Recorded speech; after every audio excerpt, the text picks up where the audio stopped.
Hello, and welcome to our study of how to interpret the Bible. You remember the last time that we were together, we talked about things that would help us to understand the Bible. And we began with this idea. You've got to recognize the Bible is actually from God. That helps us to have a more reverent attitude as we approach it. It also makes us desire even more so to understand what is being said. Two things we looked at that demonstrate that it is from God. One is unity. It's despite the fact that it was written over about 1,600 years by 40 different authors, still it's united in its purpose from beginning to end. And then the prophets, of course, their prophecies came true. And only God could look down the road 700 years and know exactly what was going to take place. We then said, let's remember that the Bible was delivered to the common man. It's delivered in his language. And so we ought to just use common sense. Sometimes figurative language is just easy to spot. I am the door of the sheepfold. Really? Well, of course, but only in a figure of speech. Common sense tells us that. In contrast, when Jesus wept, well, obviously he really wept. That is exactly what happened. That's literal in that case. If I really want to understand the Bible, I've got to keep an open mind. I'm reminded of the Ethiopian nobleman who had an open mind. He's ready to learn. I've got to be willing to work. I mean, understanding the Bible is really like a lot of books. You're not just going to get it by a quick read-through. It's not going to work that way. Instead, we're going to have to look at it, think about it, in fact, meditate on it, that type of thing if we really want to understand it. Furthermore, we've got to have a sincere desire to know the truth. If I don't really want to know the truth, then I'm not going to find the Bible very easy to understand at all because I'm not searching for what is really there, the truth. I need some tools. We talked about different kinds of tools, things like a Bible geography book or Bible atlas, a Bible dictionary, an exhaustive concordance. Those kinds of things can be useful in our study. And then finally, we recognize that in order to understand the Bible, I must be involved in prayer. I've got to be asking God to help me understand, help me have the wisdom to apply this to my life. May I reach heaven's joys, O bright and sun, heart of my heart, whatever befall, still be my vision, O ruler of all. Now, you may remember that we talked about 2 Timothy chapter 2, verse 15, where the Apostle Paul told the young preacher Timothy, "Study to show thyself approved unto God, a workman that needeth not to be ashamed, rightly dividing the word of truth." Something that I think is obvious there, and yet maybe I don't think about it enough. And that is that there is a right division and a wrong division of the Word of God. We've got to learn to rightly divide it, to handle it correctly. I can mishandle it and therefore misunderstand it. So I've got to learn the division of the Bible. So let's begin with some basic Bible facts. Some of these we've already talked about, some we have not. The Bible, remember, it's a library of 66 books, written by 40 authors over about 1,600 years. Those authors have a number of different backgrounds. You've got kings and farmers and fishermen, a lawyer, a doctor, a cowboy, and others. Years of separation between their work, and yet their work flows in perfect harmony. The underlying theme of the Bible describes man's fall into sin and God's plan to restore His fellowship with man. Those are basic Bible facts. But then think about some more. The Bible has two major divisions. The Old Testament, which has 39 books, and the New Testament, which has 27 books. When we begin to look at those two divisions, we see further divisions. For example, the Old Testament has 5 books of the law. So we've got Genesis, Exodus, Leviticus, Numbers, and Deuteronomy. Then it has 12 books of history: Joshua, Judges, Ruth, 1st and 2nd Samuel, 1st and 2nd Kings, 1st and 2nd Chronicles, Ezra, Nehemiah, and Esther. Then you have 5 books of poetry. Those are Job, Psalms, Proverbs, Ecclesiastes, Song of Solomon. 5 major prophets. Those would be Isaiah, Jeremiah, Lamentations, Ezekiel, and Daniel. And then you've got 12 minor prophets. That would be Hosea, Joel, Amos, Obadiah, Jonah, Micah, Nahum, Habakkuk, Zephaniah, Haggai, Zechariah, Malachi. That's the Old Testament. And that's a good way to understand it, to appreciate where you are and what's being written about and in what style the writing will be as you go through the Old Testament. The New Testament also can be divided. It begins with 4 books that could be described as biography. And that biography would be, of course, the biography of Jesus. That's Matthew, Mark, Luke, and John. Then we have 1 book of history. That would be the book of Acts, which tells the history of the church. Then we have the Pauline epistles, the epistles of Paul. Actually, there are 21 letters that could be talked about. I'm subdividing that into Paul's epistles and then the general epistles. So Paul's epistles would be 13 in number. You've got Romans, 1st and 2nd Corinthians, Galatians, Ephesians, Philippians, Colossians. Watch me lose my place here. 1st and 2nd Thessalonians, 1st and 2nd Timothy, Titus, Philemon, Hebrews would be another one. Oftentimes, however, put in the general category where you would get Hebrews, James, 1st, 2nd Peter, 1st, 2nd, and 3rd John, and Jude. And then there is 1 book of prophecy. That would be the book of Revelation. Now, with all that understanding, again, you begin to appreciate what you're looking at. The biography gives us an overview of the life of Christ. Not everything he ever did. John's very clear about that at the end of John chapter 20. But it gives us a good overview of his life. We understand who he was, how God affirmed that he was his son by the miracles that he worked, and the wonderful words of truth that he delivered.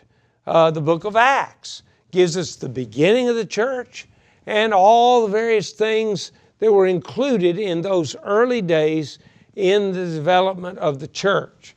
The epistles show how the churches and individuals ought to carry out their Christian life. And then, of course, when you get to Revelation, it shows us what's going to happen. And it tells us in an interesting way. It's apocalyptic literature. We'll talk about that more when we get to it. So, having known all of that, or understanding all of that, now we want to begin to break down the Bible more significantly. The Bible, as we've already seen, has 2 major divisions, but it includes basically 3 periods of God dealing with man, and I'm going to add a 4th, sometimes not spoken of, but I think it's very important. And the first one is before time.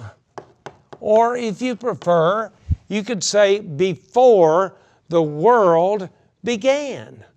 All right, as we think about that, before time or before the world began, What are we talking about? We're talking about the things that were mentioned in the book of Ephesians, for instance, that God made a plan long ago for what he was going to do. The Bible begins in Genesis with in the beginning, but we can learn things about pre-beginning in like Ephesians, as we've already mentioned. God planned to save man. He planned the way he would save man. If man sins, God knows how to bring him back to him into proper fellowship with him.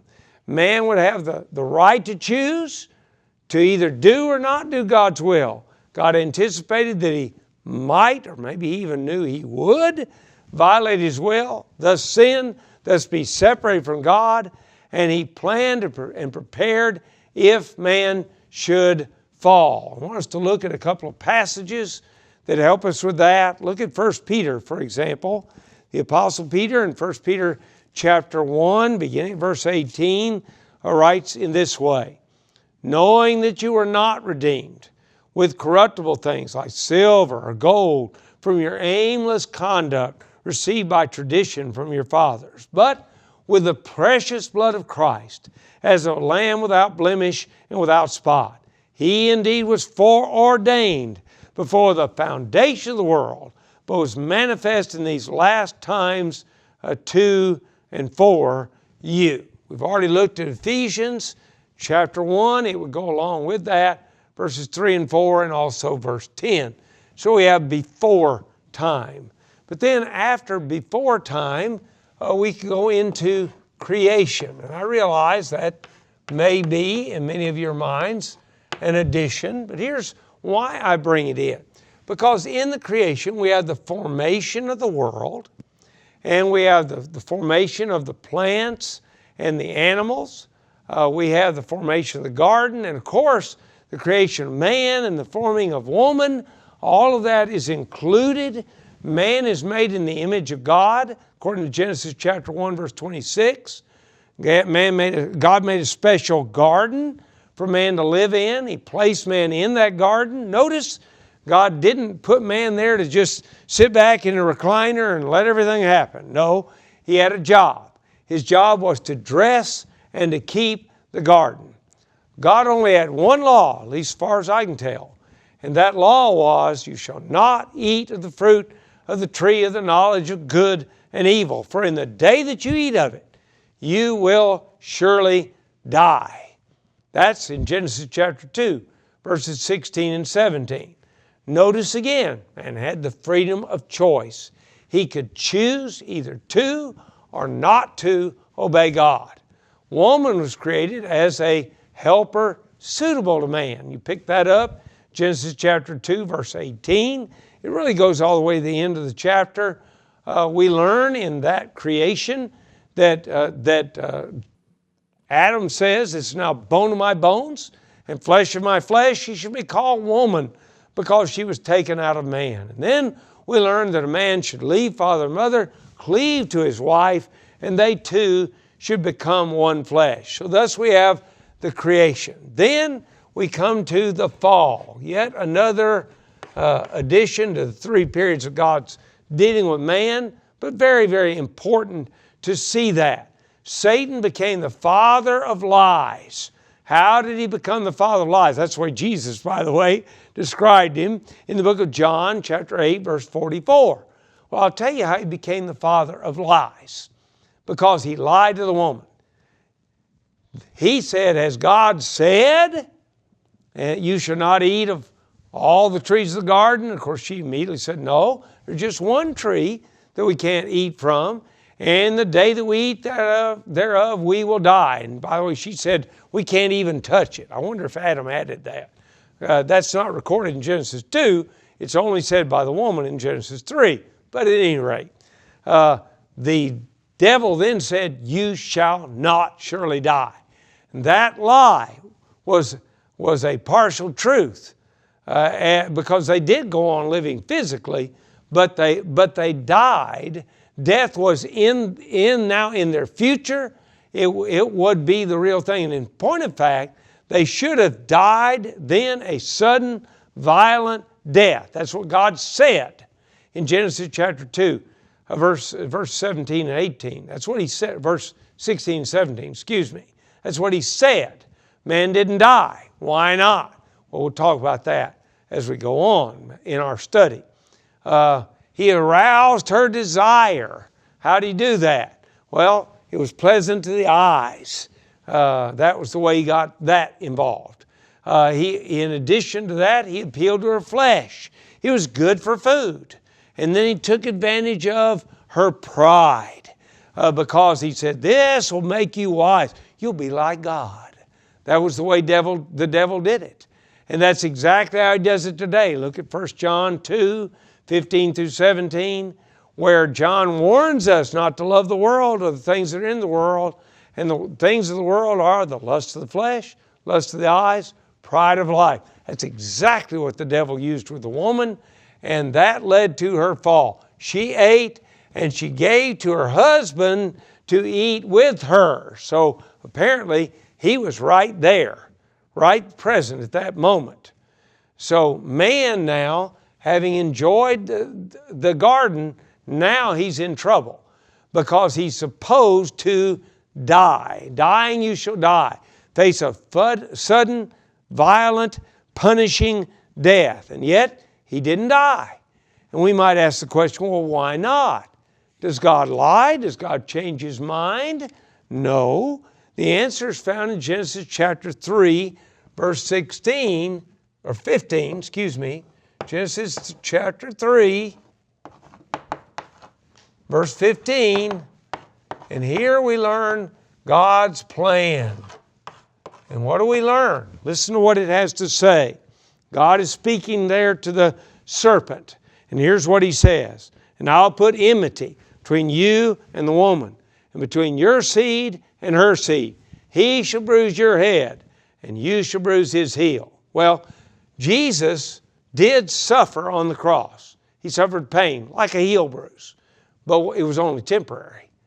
But when Jesus was raised from the grave, the devil really had a mortal wound, because now he couldn't hold death over man. Man could escape death because Jesus helped him overcome it. Significant here to note is that somebody did die a violent, punishing death. That was Jesus. Jesus suffered that violent, punishing death when he died on the cross.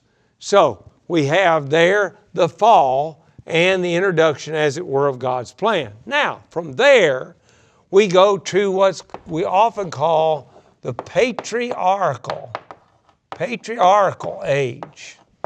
And the word patriarch just means father, or if you prefer, you could put an S on it and call it fathers, because that's who it is. It's the head of the family. He would be the patriarch.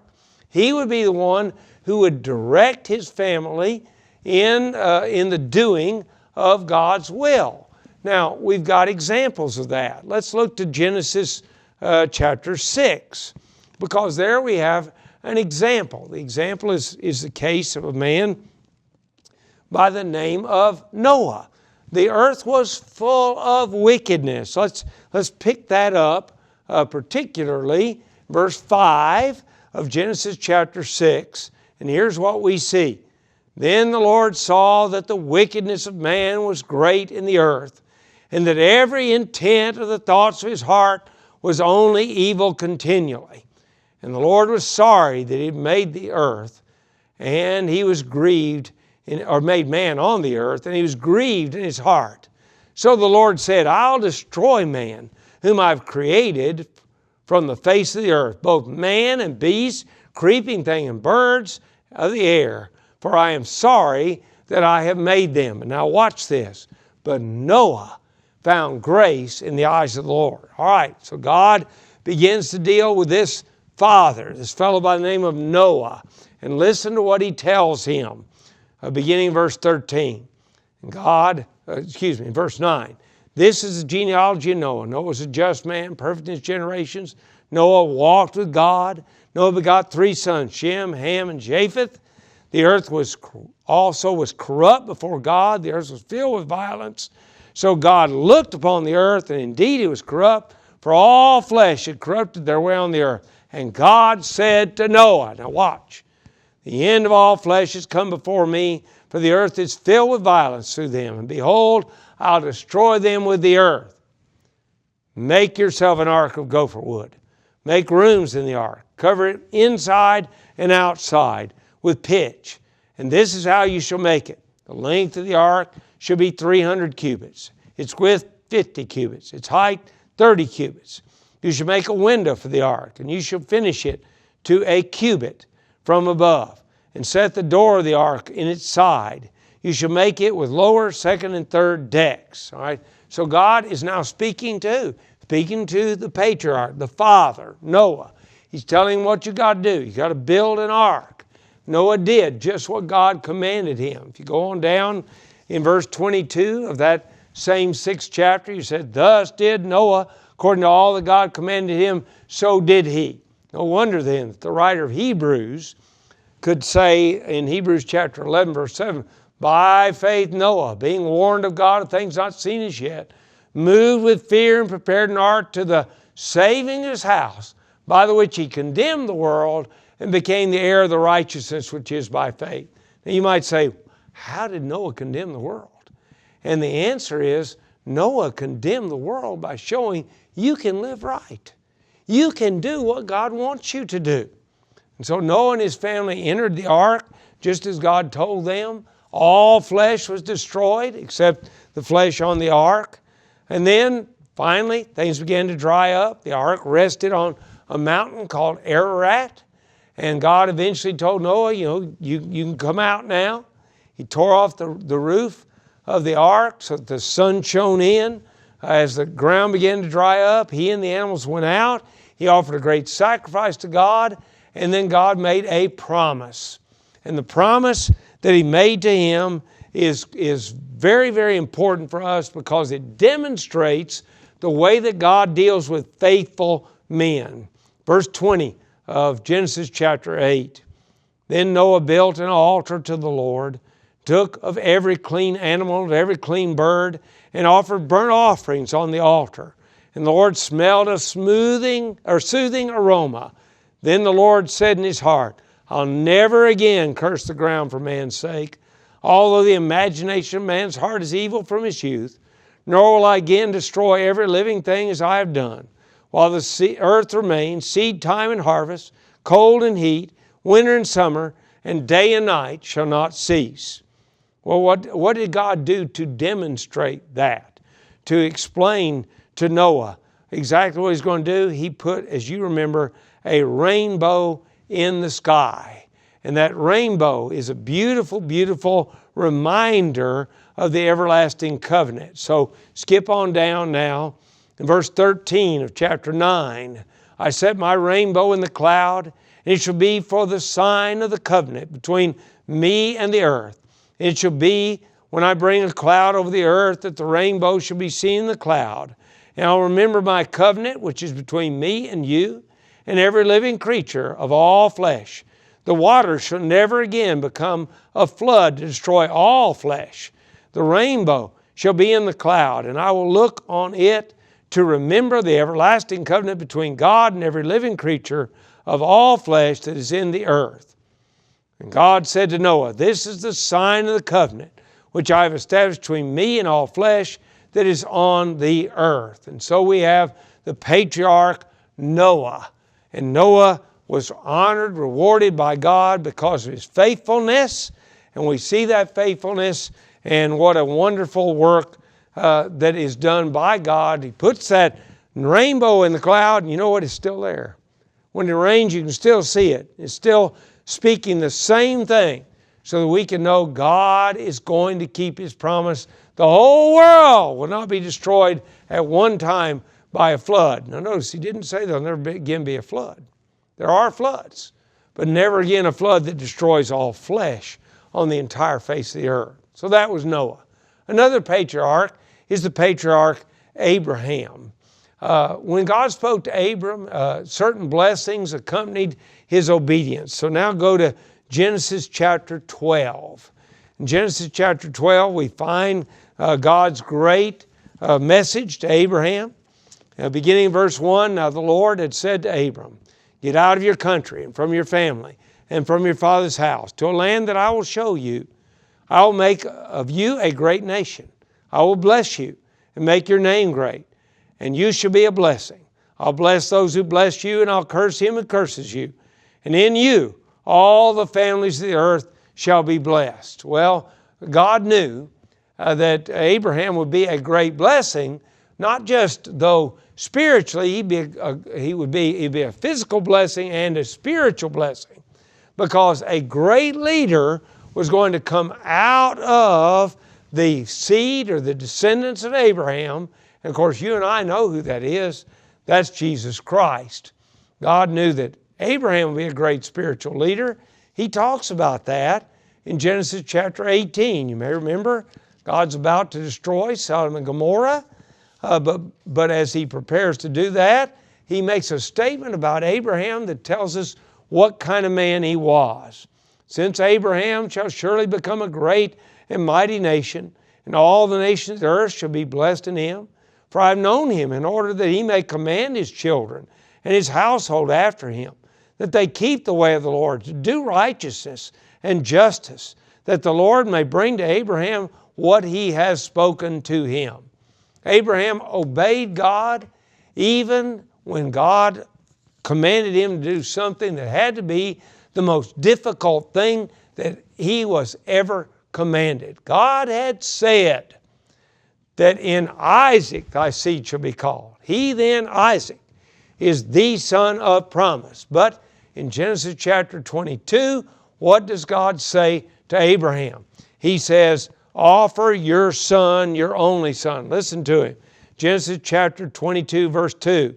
And he said, take now your son, your only son Isaac, whom you love, and go to the land of Moriah and offer him there as a burnt offering on one of the mountains of which I shall tell you. Well, Abraham went, and he took with him his promised son, that being Isaac. And he went to the mountain of the Lord, the one that God designated. And he prepared to offer Isaac as a sacrifice. He even raised the knife to kill him, but God stayed his hand. And he said, I know now that you will listen to me, that you will obey me. Significantly, the writer of Hebrews, when he talks about this, in Hebrews chapter 11, verses 17 through 19, says, Abraham offered. And that describes an already completed act. You and I know he never did complete the act. God stopped him. So what does that mean, he offered? Well, I'll tell you what I think it means. If I'm going to do something really difficult, I have to first close my eyes and imagine myself doing it. Abraham was about to offer the son of promise. He had to think about it. And in his mind, he came to this conclusion, judging by what's written in Hebrews 11, 17 to 19. The conclusion was, if I kill him, God can raise him from the dead. And you know what? In a sense, he got him back from the dead, because in Abraham's mind, he'd already killed him. God prevented that, and thus he got him back alive. But in addition to that, later, the seed of Abraham, Jesus Christ, would be raised from the dead and would prove that God could do exactly what Abraham trusted him to do. Thus, we've seen the beginning of our understanding of the Bible. We've got more to discuss, 2 more great ages of God's dealing with man in our next lesson.